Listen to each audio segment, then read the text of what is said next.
नमस्कार दोस्तों, मेरे चैनल में एक बार फिर से आप लोगों का स्वागत है।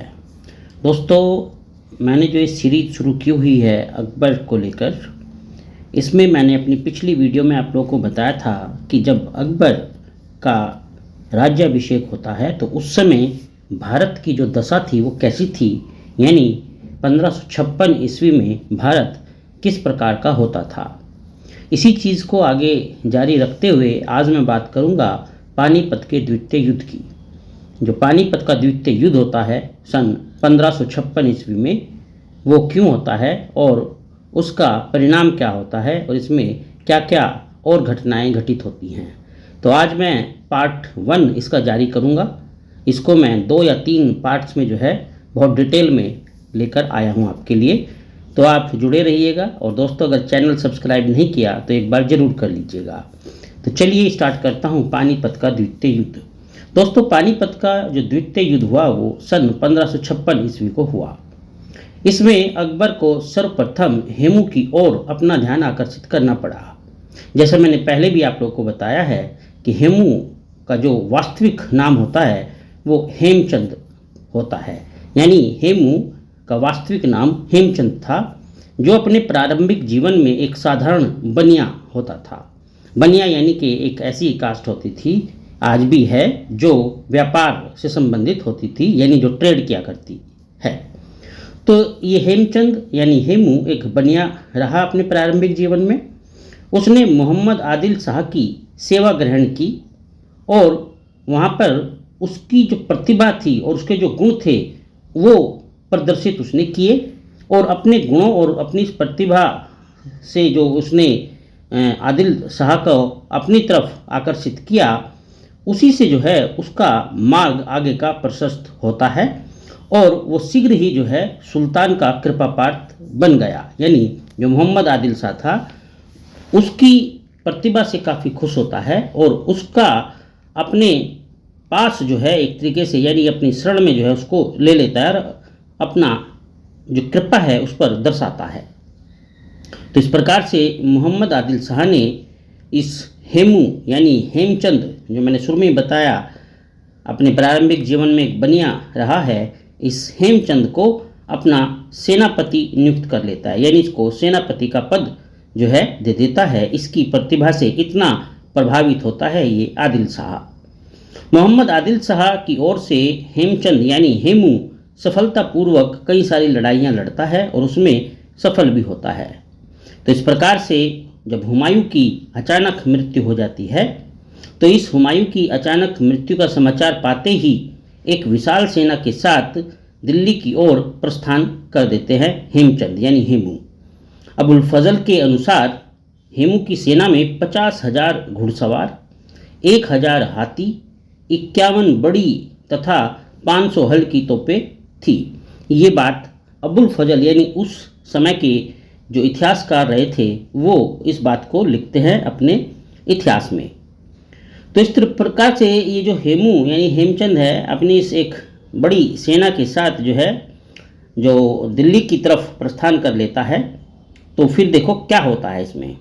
अब हेमू सफलतापूर्वक आगरा पर अधिकार कर लेता है, यानी जैसे जैसे वो अपनी सेना के साथ आगे बढ़ा तो उसने आगरा पर तो अधिकार कर लिया।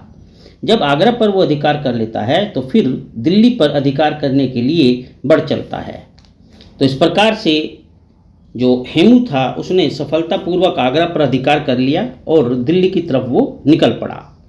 अब जो दिल्ली में होते हैं, उस समय जब हेमू दिल्ली की तरफ बढ़ता है तो दिल्ली में तर्दी बेग एक नाम के पदाधिकारी होते हैं, यानी जो दिल्ली होती है उस समय तर्दी बेग के अधीन थी, जो एक मुगल पदाधिकारी था।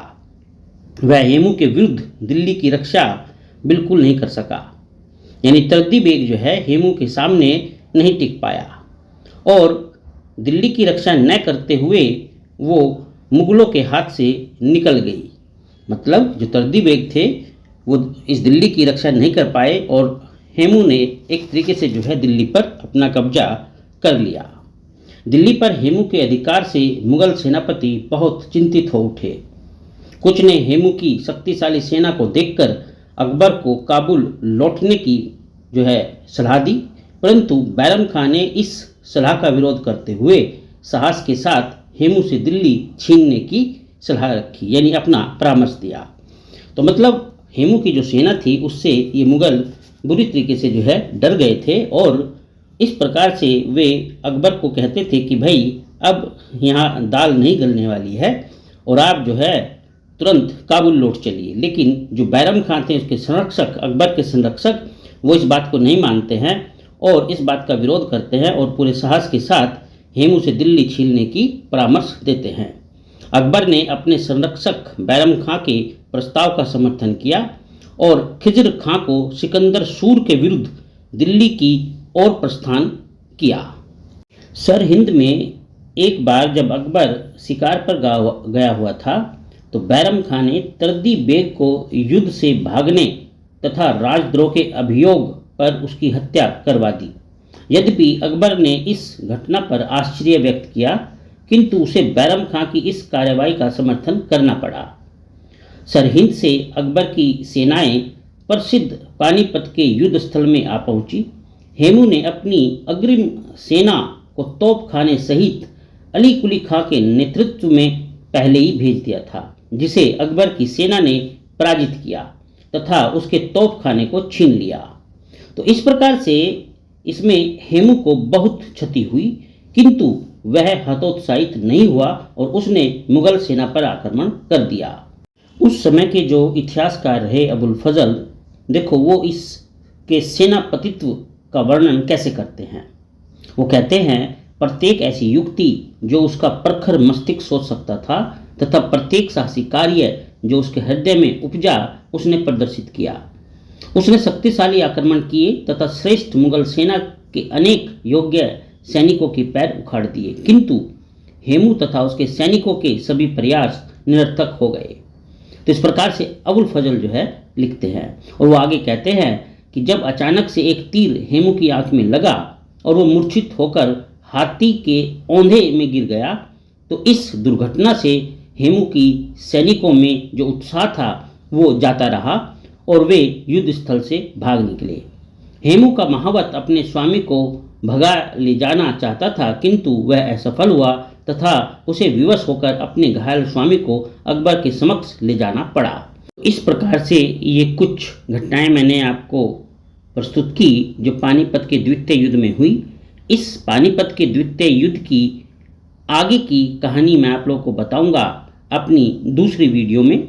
आप धैर्य रखना और जुड़े रहना।